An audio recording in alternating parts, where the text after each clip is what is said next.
ಮುಂದಿನ ದಿನಗಳಲ್ಲಿ ನಾನು ಕರ್ನಾಟಕಕ್ಕೆ ಬರ್ತಾ ಇದ್ದೀನಿ. ಡಬಲ್ ಇಂಜಿನ್ ಸರ್ಕಾರವನ್ನ ಗಟ್ಟಿಗೊಳಿಸಿ ಬಿಜೆಪಿಯ ಕರ್ನಾಟಕದ ಕಾರ್ಯಕರ್ತರಿಗೆ ಮೋದಿ ಕ್ಲಾಸ್ ತೆಗೆದುಕೊಂಡು ಟಾಸ್ಕ್ ನೀಡಿದ್ದಾರೆ. ಹಾಗಾದ್ರೆ ಮೋದಿ ಹೇಳಿದ್ದೇನು ಬನ್ನಿ ನೋಡೋಣ.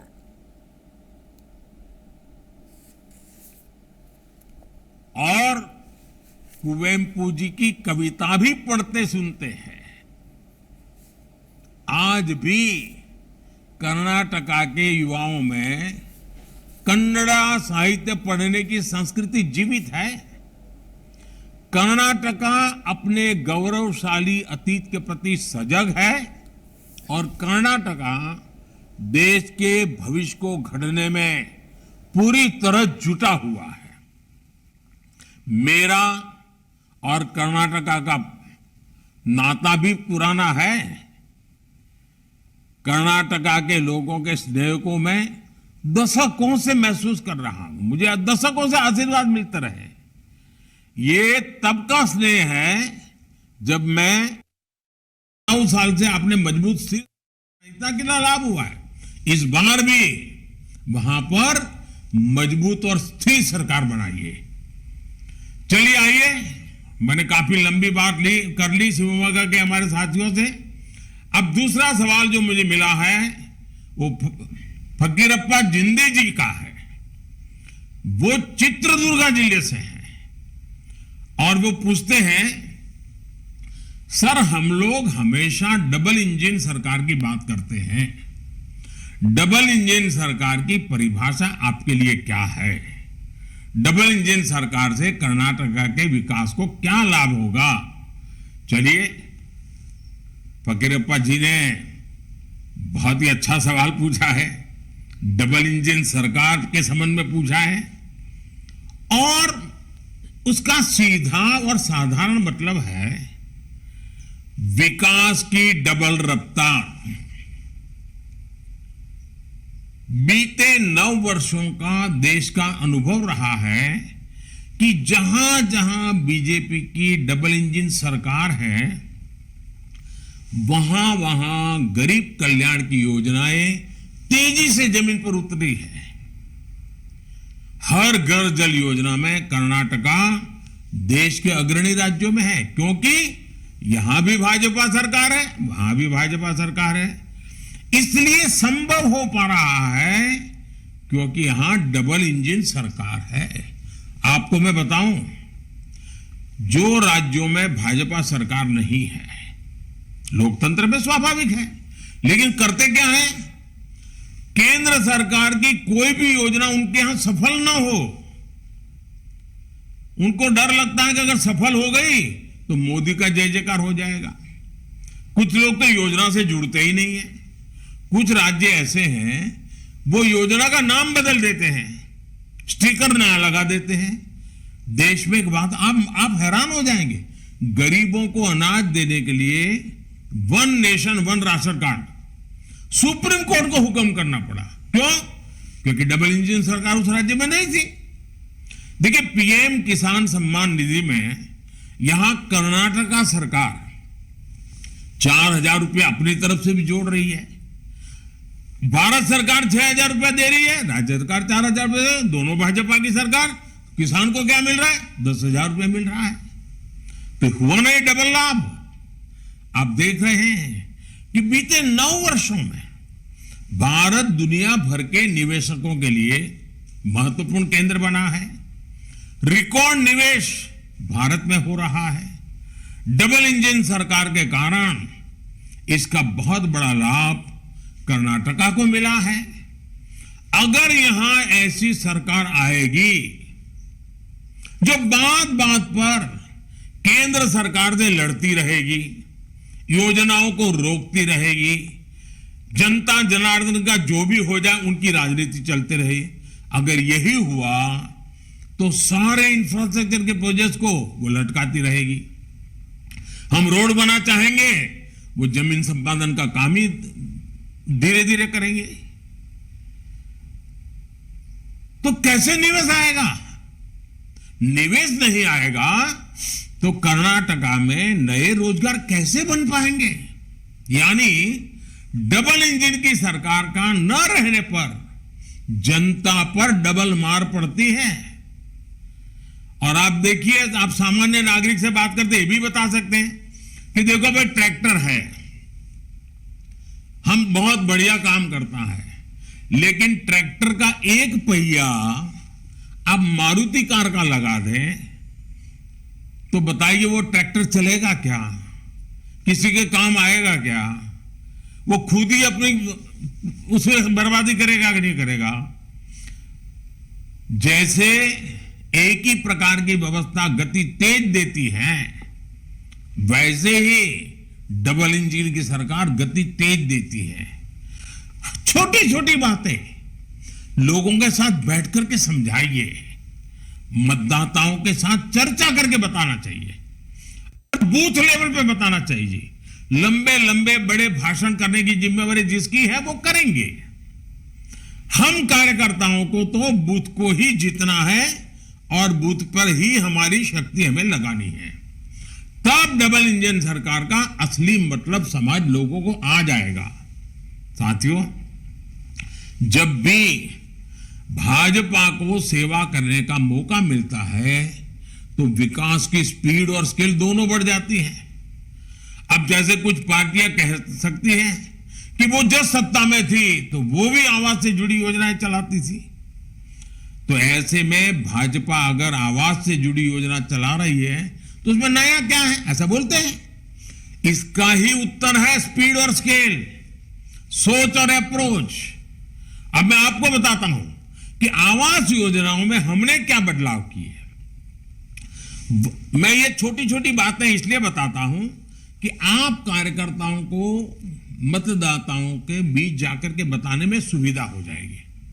2014 से पहले की योजनाओं में एक घर बनने में 300 दिन लगते थे।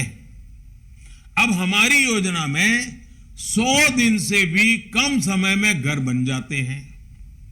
पहले घर का आकार 20 वर्ग मीटर होता था, अब घर का आकार 25 वर्ग मीटर होता है।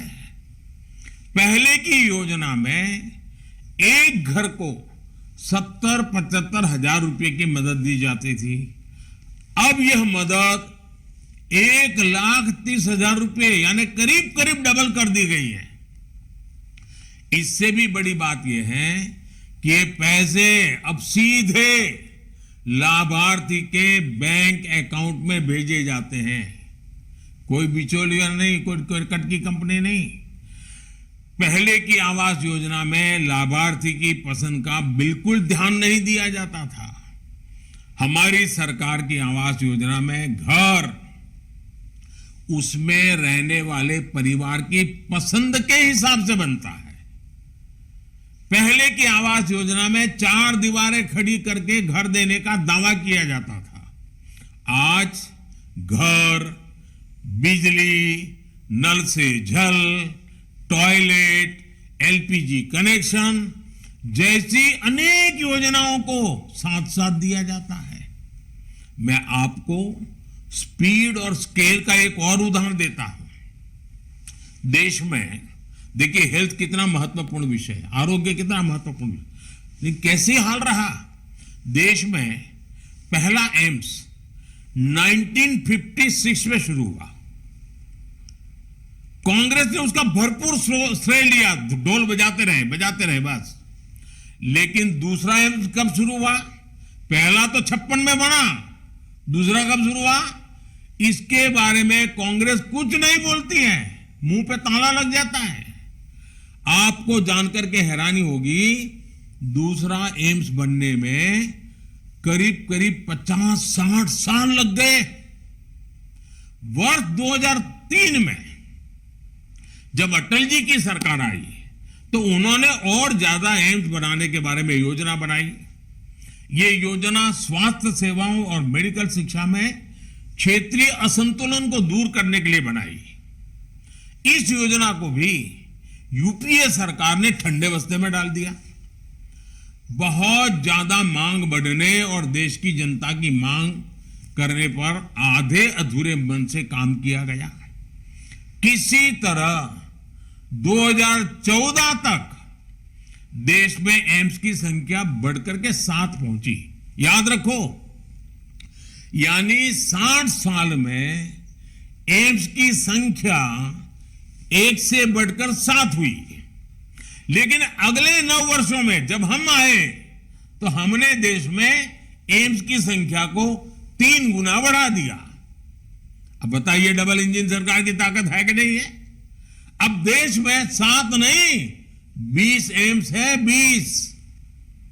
इसके साथ ही देश में 3 नए एम्स पर तेजी से काम भी चल रहा है। यही हाल देश में मेडिकल कॉलेजों का भी था। आजादी से लेकर 2014 तक देश में मेडिकल कॉलेजों की संख्या 380 थी,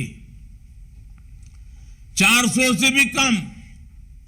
हमें आने के बाद पिछले 9 साल में देश में मेडिकल कॉलेजों की संख्या 600 से भी ज्यादा हो चुकी है। भ्रष्टाचार के खिलाफ लड़ाई में भी पहले और अब में बहुत बड़ा फर्क है। कांग्रेस ने भ्रष्टाचार मिटाने में कोई रुचि नहीं दिखाई, क्योंकि वो खुद ही भ्रष्टाचार का सबसे बड़ा स्रोत रही है। वर्ष 2014 के बाद करप्शन से लड़ाई में कितना तेजी आई है, ये पूरा देश देख रहा है। जनधन, आधार और मोबाइल का जो त्रिशूल है ना, इस त्रिशूल ने भ्रष्टाचार पर बहुत बड़ा वार किया है। डायरेक्ट बेनिफिट ट्रांसफर ने देश के 2,75,000 करोड़ रुपए, याद रखिए 2.25 लाख करोड़ रुपए जो चोरी होते थे, गलत हाथों में चले जाते थे, भ्रष्टाचार होता था, वो पैसे बचा लिए गए, जो आज गरीबों के, देश के युवाओं के काम आ रहे हैं। ये जनता के वो पैसे हैं जो बिचौलियों की जेब में चला जाया करते थे। हमने गवर्नेंस के हर क्षेत्र में स्केल, स्पीड, सोच और अप्रोच में आमूलचूल बदलाव किया है। आइए अब देखते हैं, 2 साथियों से बात हुई, अब तीसरा सवाल लेते हैं। सवाल मुझे चंद्रशेखर जी का है और चंद्रशेखर जी विजयनगर से हैं। उनका सवाल है कि आपने, ये मुझे पूछ रहे हैं, आपने हमेशा से कहा कि कर्नाटका रामदूत हनुमान की नगरी है और संस्कृति से भरे प्रदेश का देश है और विकास, देश के विकास में ये बहुत बड़ा योगदान देने वाला प्रदेश है। कर्नाटका की सॉफ्ट पावर में आप कितनी संभावनाएं देखते हैं? ನರೇಂದ್ರ ಮೋದಿ ಅವರ ಮಾತಿನ ಅರ್ಥ ಈ ರೀತಿ ಇದೆ. ಕರ್ನಾಟಕ ರಾಜ್ಯದ ಜನತೆಯ ಆಶೀರ್ವಾದ ಪಡೆಯೋದಕ್ಕೆ 2 ದಿನಗಳಲ್ಲಿ ಕರ್ನಾಟಕಕ್ಕೆ ಭೇಟಿ ನೀಡ್ತೀನಿ. ರಾಜ್ಯದಲ್ಲಿ ಪ್ರಚಾರ ನಡೆಸಿರುವ ಬಿಜೆಪಿ ನಾಯಕರು ಅಲ್ಲಿನ ಜನರಿಂದ ಅಪಾರ ಪ್ರೀತಿ ವಿಶ್ವಾಸವನ್ನ ಪಡೆದುಕೊಂಡಿದ್ದಾರೆ. ಇದು ಬಿಜೆಪಿ ಮೇಲಿನ ಜನರ ವಿಶ್ವಾಸವನ್ನ ತೋರಿಸ್ತಾ ಇದೆ ಅಂತ ಪ್ರಧಾನಮಂತ್ರಿ ನರೇಂದ್ರ ಮೋದಿ ಹೇಳಿದ್ದಾರೆ. ಕರ್ನಾಟಕದ ಪ್ರಗತಿ ದೇಶದ ಪ್ರಗತಿ ಅಂತ ಡಬಲ್ ಎಂಜಿನ್ ಸರ್ಕಾರದ ಬಗ್ಗೆ ವಿಶ್ವಾಸದ ನುಡಿಗಳನ್ನು ನರೇಂದ್ರ ಮೋದಿ ಅವರು ಹೇಳಿದ್ದಾರೆ. 7 ವರ್ಷಗಳಲ್ಲಿ 3 ಪಟ್ಟು ಏಮ್ಸ್ ಆಸ್ಪತ್ರೆಗಳ ನಿರ್ಮಾಣದ ಹೆಚ್ಚಳದ ಕುರಿತಂತೆ ಮಾತನಾಡ್ತಾರೆ. ಮೊದಲೆಲ್ಲ ಅಂದರೆ 2014ಕ್ಕೂ ಮೊದಲು ಒಂದು ಮನೆ ನಿರ್ಮಿಸೋದಕ್ಕೆ 300 ದಿನವನ್ನು ತೆಗೆದುಕೊಳ್ತಾ ಇದ್ರು. ಆದರೆ ಬಿಜೆಪಿ ಅಧಿಕಾರಕ್ಕೆ ಬಂದ ನಂತರ ಆ ದಿನಗಳಲ್ಲಿ ಕಡಿಮೆಯಾಗಿದೆ. ಅಂದರೆ 100 ದಿನಗಳಲ್ಲಿ ಮನೆಗಳ ನಿರ್ಮಾಣವಾಗ್ತಾ ಇದೆ. ಮನೆಗಳನ್ನು ನಿರ್ಮಿಸಿ ಹಂಚಿಕೆ ಮಾಡಿದ್ದೇವೆ ಅಂತ ಹೇಳಿದರು. ಕಾಂಗ್ರೆಸ್ ಸರ್ಕಾರದ 70 ವರ್ಷದ ಆಡಳಿತದ ಕುರಿತಂತೆ ತಮ್ಮ ಅಸಮಾಧಾನವನ್ನು ಹೊರಹಾಕುತ್ತಲೇ ಡಬಲ್ ಎಂಜಿನ್ ಸರ್ಕಾರದ ಮಹತ್ವವನ್ನು ವರ್ಚುವಲ್ ಸಭೆಯಲ್ಲಿ ನರೇಂದ್ರ ಮೋದಿ ಇಲ್ಲಿ ಪ್ರಸ್ತುತಪಡಿಸಿದ್ದಾರೆ. चाहे वो कनकदास जी की भक्ति हो या ಪ್ರತಿಕ್ಷಣದ ಸುದ್ದಿಗಾಗಿ Zee Kannada news app download ಮಾಡಿ. Live TV, latest updates, entertainment, lifestyle, technology ಸುದ್ದಿ ನಿಮ್ಮ ಅಂಗೈಯಲ್ಲಿ.